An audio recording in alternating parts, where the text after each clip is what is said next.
Hello friends, welcome to RJ Jamuna kitchen. இன்றைக்கி நம்ம சேனலில் ரொம்பவே யூஸ்ஃபுல்லான வீடியோ தான் நம்ம பார்க்க போகிறோம். விப்பிங் க்ரீம் வந்துட்டு எப்படி ரெடி பண்ணுறது அப்படின்னு சொல்லிட்டு. நார்மலாக வந்துட்டு கேக் செய்கிறவங்களுக்கு பிகினர்ஸாக இருந்தால் இந்த வீடியோ ரொம்பவே யூஸ்ஃபுல்லாக இருக்கும். ஸ்கிப் பண்ணாமல் பாருங்கள். நான் விப்பிங் பவுடர் வந்துட்டு ஹரிமா ப்ராடக்ட் தான் எடுத்திருக்கேன்.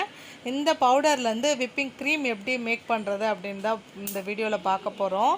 அந்த பவுலில் நம்ம அந்த விப்பிங் பவுடரை வந்து சேர்த்துக்கலாம். அந்த கட்டியெல்லாம் நல்லா உடச்சி விட்டுக்கலாம். உடச்சி விட்டுட்டு இது கூட வந்துட்டு 100 ml வந்துட்டு தண்ணி சேர்க்காத காய்ச்சின பால் வந்து சேர்த்துக்கலாங்க. சேர்த்துட்டு இது ஒரு தடவை ஸ்பூனில் மிக்ஸ் பண்ணி விட்டுக்கோங்க. மிக்ஸ் பண்ணிவிட்டு அதுக்கப்புறமா நம்ம பீட் பண்ணலாம். இது பீட் பண்ணுறதுக்கு நான் பாத்திரத்தில் தண்ணி வந்து ஊற்றி அதை வந்துட்டு ஃப்ரீசரில் ஃப்ரீஸ் பண்ணி எடுத்திருக்கேன். இப்போ இந்த பவுலில் நம்ம அந்த பாத்திரத்தில் வச்சிடலாம். உங்கள்கிட்ட எலக்ட்ரிக் பீட்ரு இருந்தால் நீங்கள் எலக்ட்ரிக் பீட்ரு யூஸ் பண்ணுங்கள். நான் என்கிட்ட ஹேண்ட் பீட்டர் இருக்குது, நான் அதை வச்சு தான் பண்ண போகிறேன்.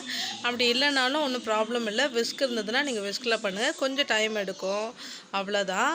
இப்போ நம்ம அந்த ஹேண்ட் பீட்ரு வச்சுட்டு ஸ்லோவாக ஸ்டார்ட் பண்ணுறேன். ஸ்டார்ட் பண்ணிவிட்டு கொஞ்சம் நேரம் நம்ம பண்ணிகிட்டு இருக்கணும். பீட் ஆகுது பாருங்கள். கொஞ்சம் கொஞ்சமாக க்ரீம் வந்து ரெடி ஆகும். ஒரு 2 நிமிஷம் ஆச்சு எனக்கு. இப்போ வந்துட்டு நான் வெனிலா எசன்ஸ் வந்து சேர்க்குறேன். ஒரு ஃப்ளேவருக்காக 1 ஸ்பூன் சேர்த்துக்கிறேன். இது கூட வந்துட்டு ஒரு 2 டேபிள் ஸ்பூன் வந்துட்டு ஐசிங் சுகர் வந்து சேர்த்துக்கிறேன். ஐசிங் சுகர் இல்லை அப்படின்னா நீங்கள் வந்து சுகரை வந்து பொடி பண்ணிக்கோங்க. பாருங்கள், நல்லா பீட் பண்ணி எடுத்துட்டேன். கரெக்டாக எனக்கு 7 நிமிஷம் ஆச்சு.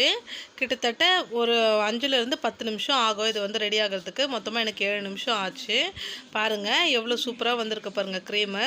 நீங்கள் இதை வந்துட்டு ஃப்ரிட்ஜில் வந்து நீங்கள் வச்சுட்டு கேக்கு டெக்கரேட் பண்ணும்பொழுது நீங்கள் எடுத்து பண்ணிங்கன்னா உங்களுக்கு கரெக்டாக இருக்கும்.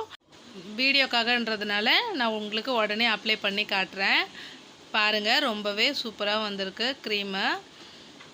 எப்படி இருக்குன்னு சொல்லிவிட்டு எனக்கு கமெண்ட் பண்ணுங்கள். இந்த ரெசிபி உங்களுக்கு பிடிச்சிருந்தது அப்படின்னா ஆர்ஜே ஜமுனா கிச்சனை சப்ஸ்கிரைப் பண்ணிக்கோங்க. லைக் பண்ணுங்கள், உங்கள் ஃப்ரெண்ட்ஸ் கூட ஷேர் பண்ணுங்கள். நெக்ஸ்ட் ஒரு வீடியோவில் பார்க்கலாம்.